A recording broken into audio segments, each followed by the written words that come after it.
Assalamu alaikum wa rahmatullahi wa barakatuh. Every month the cycle repeats.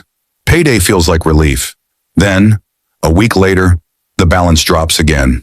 Bills, rent, groceries, then a few little things. A new outfit, dinner out, a quick delivery order. By the 20th, it's all gone. And yet we tell ourselves, I just need to earn more. But what if the problem isn't how much you earn? It's how you divide it. Today we'll explore a money rule that brings order to chaos, and we'll see how, through Islam, it can become not just a rule, but a way of life. It's called the 50-30-20 rule. It's simple. 50% of your income goes to needs, 30% to wants, and 20% to savings and future goals. But here's the twist. When you look at it through Islamic eyes, it transforms from a budgeting method into a spiritual framework for contentment, balance, and barakah. Let's break it down practically. What are needs? In the modern world, we've stretched that word until it lost its meaning. We call everything a need. The latest phone, designer sneakers, takeout meals, and streaming services. But in Islam, a need is what helps you live and fulfill your duties, not what feeds your ego. So your 50% for needs includes rent or mortgage, groceries and basic food, utilities, electricity, water, internet, transportation, basic healthcare, education. If your monthly income is $2,000, then $1,000 should cover these essentials only. If you live in a high-cost area, adjust, but keep the spirit. Essentials first, comfort second. The Prophet, peace and blessings of Allah be upon him, said, "The best wealth is that which suffices and brings contentment." Muslim. When you define your needs by function and faith, you stop living for appearances and start living for balance. Sometimes the most spiritual act is not giving more, but spending wisely. Now the 30%, your wants. This is where your personality and passions come in. A dinner out, a short trip, a new outfit, gym membership, streaming apps. Islam doesn't say, don't enjoy. It says, enjoy, but don't lose yourself. The Qur'an guides us. Eat and drink, but do not waste. Indeed, Allah does not like those who are wasteful. Qur'an 7 verse 31.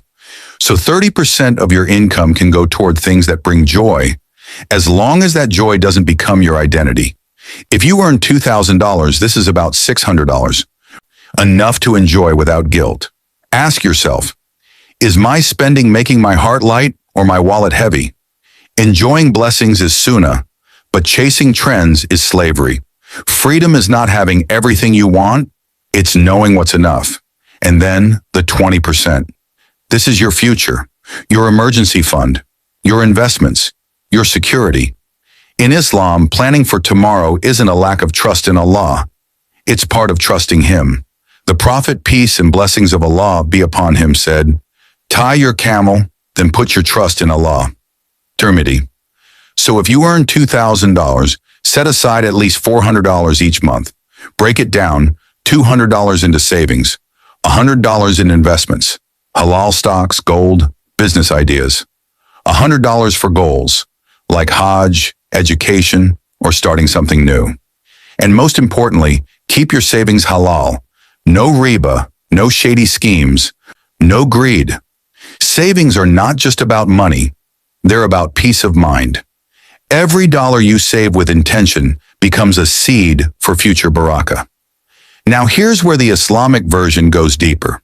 Before you even divide your income, one obligation comes first. Zakat. Zakat isn't an expense, it's purification. It removes greed from your heart and brings blessing into your earnings. Take from their wealth a charity by which you purify them and cause them increase. Qur'an 9 verse 103. If you qualify, pay your zakat yearly, and throughout the year, add voluntary sadaqah, even a few dollars weekly. When you give, your wealth doesn't decrease. It multiplies in ways only Allah can measure. Zakat keeps your 50-30-20 from becoming selfish. It turns budgeting into worship. Let's see it in action. Amina earns $3,000 per month. She decides to budget Islamically, zakat first. She tracks it annually. Needs 50%, shuar or $500 rent, $900 groceries, $300 utilities and bills, $200 transport, $100 wants, 30%, $900 dining out, $200 shopping, $150 entertainment, $100 travel and gifts, $200 buffer, $250 for flexibility, savings 20%, honors for $600 emergency fund, $200 investments, $200 Hajj education goal, $200 within 3 months, she notices something strange. Her stress is gone. Her money feels enough. When you give your money a mission, it starts obeying you. Not everyone's 50-30-20 will look the same. If you're a student, your 50% might be smaller, and your needs may depend on scholarships or part-time income. If you're a parent, you'll adjust for dependents, childcare, and family obligations. If you're self-employed, set aside part of your 20% for taxes and business growth. The point isn't perfection, it's intentionality. The Prophet, peace and blessings of Allah be upon him, said, "Indeed, Allah loves that when one of you does something, he does it with excellence." Bayhaqi. Here's what you'll discover. When you follow structure with sincerity, the math starts to change.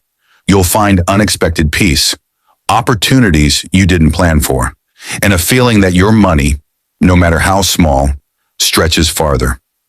That's not luck. That's Barakah. Divine increase through obedience. Wealth in Islam isn't measured by what you own, but by what you control. The 50-30-20 rule is just a tool. What gives it power is your niyyah, your intention. Spend with gratitude, save with discipline, give with sincerity. Because the true secret of money in Islam isn't about how much you have, but whether it brings you closer to Allah or takes you further away. That is how a simple budgeting rule becomes an act of worship. The 50-30-20 rule, reimagine the halal way. Jazakumullahu khairan.